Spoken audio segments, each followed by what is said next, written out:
வணக்கம் யோகேஸ்வரி. வணக்கம் அண்ணா. பக்தி இலக்கிய சுற்றுல என்ன தலைப்பு? மீனாட்சி பிள்ளை தமிழ். ஆஹா, மீனாட்சி பிள்ளை தமிழ் குறித்து பேச என்ன ரொம்ப சந்தோஷம்னா, நாங்கெல்லாம் யாருமே ஆண்டாளை பார்த்ததில்லை, மீனாட்சி அம்மனை பார்த்ததில்லை, காமாட்சி அம்மனை பார்த்ததில்லை, விஷாலாட்சி அம்மனை பார்த்ததில்லை. எல்லாரையும் இங்க தமிழ் எங்கள் உயிர்மையில் பார்ப்பதில் ஒரு பெரிய சந்தோஷம். ஒவ்வொரு குழந்தைகளும் அப்படியே அம்பாளினுடைய சுரூபமாவே வந்து அமர்ந்திருக்கையா. வாழ்த்துக்கள்யா, சிறப்பு. சிறப்பா பேசுங்க, வாழ்த்துக்கள். நன்றி அண்ணா. மதுரையிலே மீனாட்சி, காஞ்சியிலே காமாட்சி, தில்லையிலே அவள் பெயர் சிவகாமி, நெல்லையிலே காந்திமதி, திரிபுர சுந்தரி சீர்காழியிலே, சிவசக்தி பார்வதி கையிலையிலே, சமயபுரம் தன்னில் மகமாயி, அன்னை அவளல்லால் ஏது கதி. அவையோர் அனைவருக்கும் இந்த செல்ல பிள்ளையின் நல் வணக்கம். இது பக்தி இலக்கிய சுற்று. மதுரை மீனாட்சி அம்மன் இல்லையில் பக்தி ஏது? மீனாட்சி பிள்ளை தமிழ் மூலம் உங்கள் செவிகளுக்கும் மனங்களுக்கும் பக்தி மனம் பரப்ப விரும்புகிறேன்.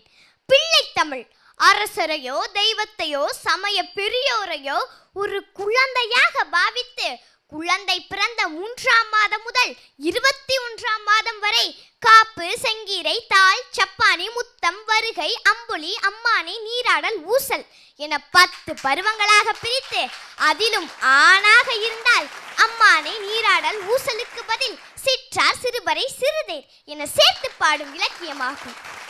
நமக்கெல்லாம் மிகவும் நெருக்கமான மீனாட்சி அம்மனை ஒரு குழந்தையாக பாவித்து குமரகுருபரர் பாடியுள்ள மீனாட்சி பிள்ளை தமிழ் மிகவும் சிறப்பு வாய்ந்தது. எப்படி தெரியுமா? அதற்கு முன் குமரகுருபரரின் சிறப்புகளை அறிந்து கொள்வோம் வாருங்கள். குமரகுருபரர் பிறந்த 5 வயது வரை பேசவில்லை. இவரது பெற்றோர் திருச்செந்தூர் முருகனிடம் வேண்டி பேசும் வரம் பெற்றார். பேசும் வரம் பெற்றதற்கு நன்றி காணிக்கையாக கந்தர் கலிவெண்பா பாடினார். இதை அறிந்த திருமலை நாயக்க மன்னர் குமரகுருபரரை அழைக்கிறார். மீனாட்சி பிள்ளை தமிழை இயற்ற சொல்கிறார். குமரகுருபரரும் இயற்றி முடிக்கிறார். மீனாட்சி பிள்ளை தமிழ் விநாயகர் வணக்கத்துடன் ஆரம்பமாகிறது. தமிழ் மரபென்ன தெரியுமா?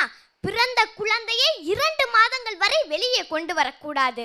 ஆனால் இன்றோ கருவறையை விட்டு வெளியே வந்தவுடன் புகைப்படம் எடுத்து படவரி மூலம் உலகெங்கும் பரப்புகிறோம். நாம் மீனாட்சி பிள்ளை தமிழுக்கு வருவோம்.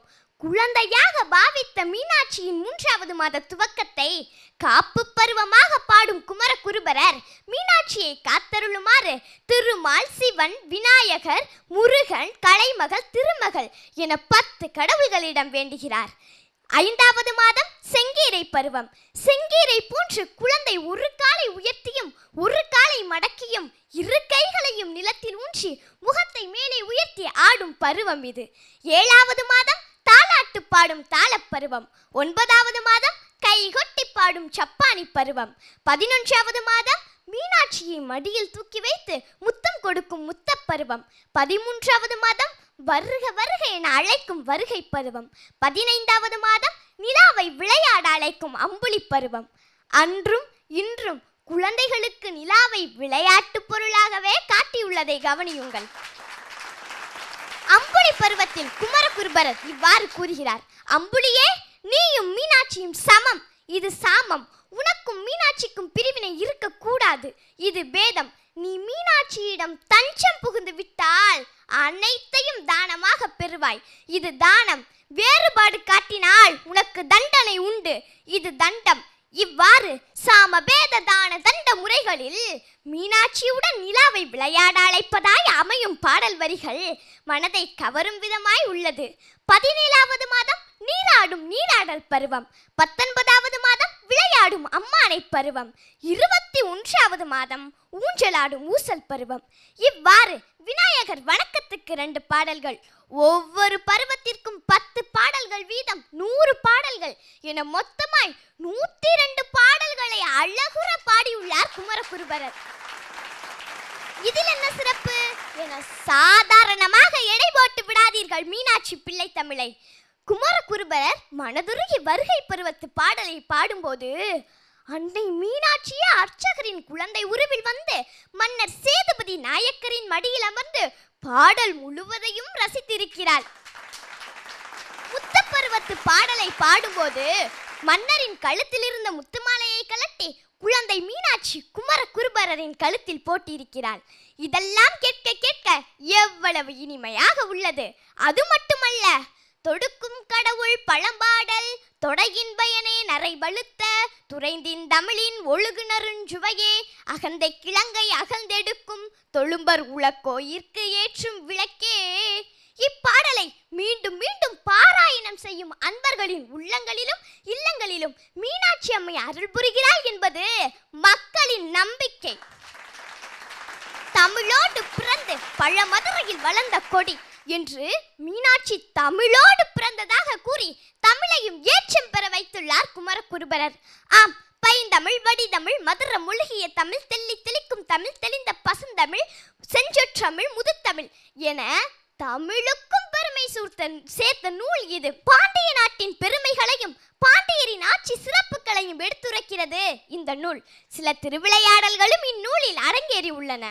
ஆம், மதுரை மாநகரில் மலையத்துவஜனின் திருமகளாய் அவதரித்து சிவபெருமான் சவுந்தர பாண்டியனாகி அந்த திருமகளை மணந்து தமிழாட்சி புரிந்த திருவிளையாடல்களும் நடந்தேறி உள்ளன. மொத்தத்தில் மீனாட்சி பிள்ளை தமிழ் அன்னை மீனாட்சியை பெருமைப்படுத்துகிறது, தமிழ் மொழியை பெருமைப்படுத்துகிறது, பாண்டிய நாட்டை பெருமைப்படுத்துகிறது. அன்பு தருவதிலே உனை நேர் ஆகும் ஓர் தெய்வம் உண்டோ என்ற பாரதி பாடிய குழந்தை பருவத்து பாடலை மீனாட்சி பிள்ளை தமிழ் போல எந்த இலக்கியமும் சிறப்பாக பாட முடியாது. சிவன், பிரம்மன், திருமால் மூவருக்கும் மூலமான மீனாட்சியின் பிள்ளை தமிழை சுவைக்காதவர்கள் பிறவை பயனை எய்துதல் அரிதிலும் அரிதாம். எனவே சுவையுங்கள், பிறவி பயனை அடையுங்கள் என கூறி விடைபெறுகிறேன். நன்றி, வணக்கம். யோகேஸ்வரி, சிறப்பா பேசியிருக்கிறீங்க. ஒரு உற்சாகமான பாராட்டு, வாழ்த்து. முதல்ல அன்பு அண்ணன் மதுரை ராமகிருஷ்ணன் அண்ணன் எப்படின்னு இருந்தது? எனக்கு வணங்கணும் தாயா அவனை ஆசையா இருக்கு. யோகேஸ்வரி என் கண்ணுக்கு பரமேஸ்வரியாவே தெரிஞ்சான். நன்றி ஐயா. ஒரு நிமிடம் இந்த ஒளிப்பதிவு கூடம் எங்க மீனாட்சி அம்மன் கோயிலாக மாறி என் முன்னால் அந்த மீனாட்சியே நிற்பது போன்ற ஒரு காட்சி அமைஞ்சது. தன்னை புகழ தன்னிடத்தில் சொல்லில்லாத தமிழேன்னுவாங்க. அப்படி உன்னை புகழ என்னிடத்தில் சொல்லில்லை தாயே. நன்றி ஐயா. அண்ணனுக்கு நன்றி. தொடர்ந்து அன்பு அண்ணன் நிரஞ்சன் பாரதி அவர்கள். இந்த சுற்றில் மீனாட்சி அம்மை பிள்ளை தமிழை பற்றி பேசியது யோகேஸ்வரி அல்ல, அந்த மீனாட்சி அம்மையே ஒரு பிள்ளையாக வந்து பேசியிருக்கிறது. நான் சொல்வது சம்பிரதாயத்துக்காக இல்லை, ஏதோ ஒரு மேடை நாகரிகம் கருதி சொல்லலை. நான் உண்மையாக சொல்கிறேன், மனசார சொல்கிறேன்.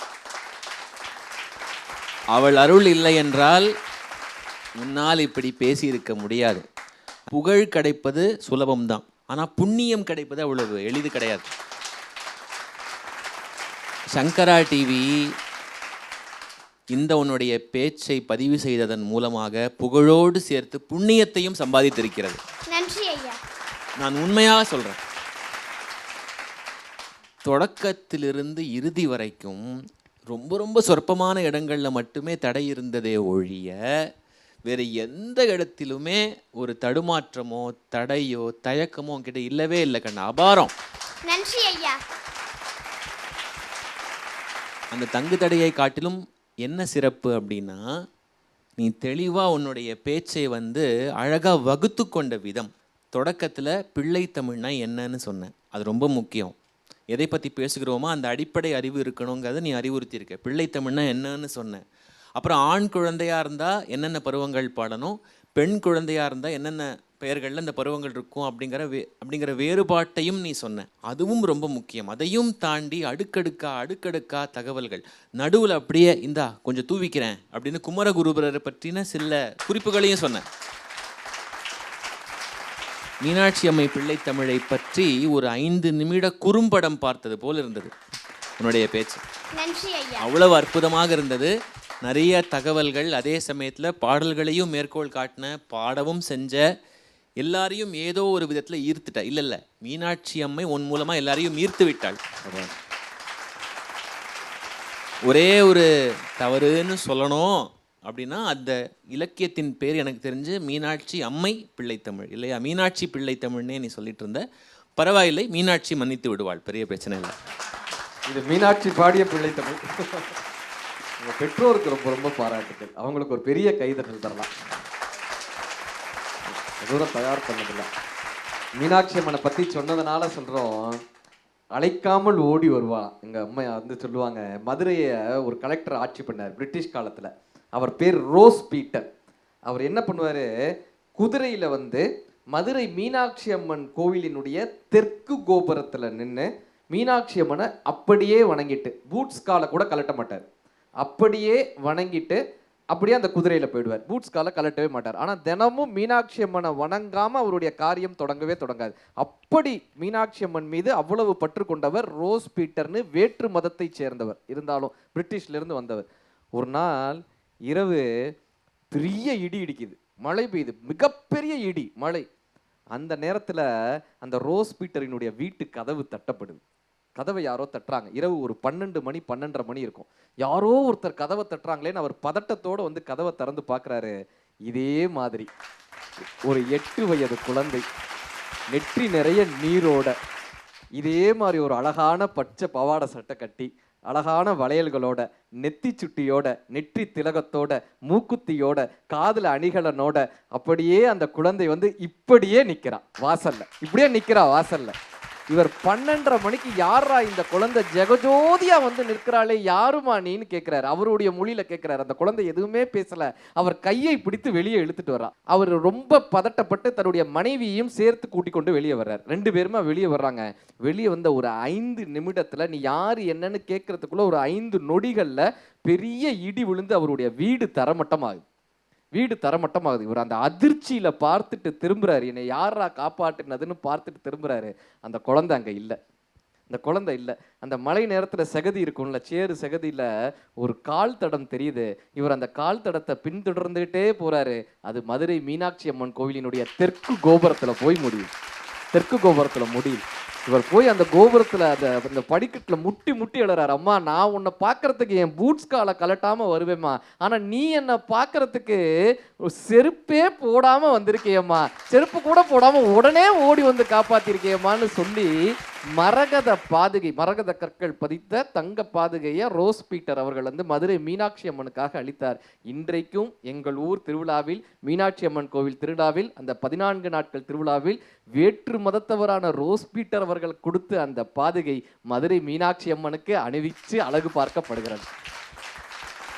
அப்படியாக இந்த பக்திக்கு மதம் இல்லை, இனம் இல்லை, பக்தியில் அத்தனை பேரும் ஒன்றானவர்கள்னு காட்டக்கூடிய இடமாக இந்த மீனாட்சி அம்மையினுடைய உருவமாக வந்து நின்றிருக்காங்க அன்புக்குரிய யோகேஸ்வரி. வாழ்த்துக்கள். நன்றி ஐயா. அண்ணனுக்கு நன்றி, எங்கள் கவிஞருக்கும் நன்றி. 2 நடுவர்களுமே ரொம்ப உற்சாகப்படுத்தி வாழ்த்தி பேசியிருக்கிறாங்க. நிறைவில் என்ன நடக்குதுன்னு தெரிஞ்சுக்கலாம். வாழ்த்துக்கள். நன்றி அண்ணா.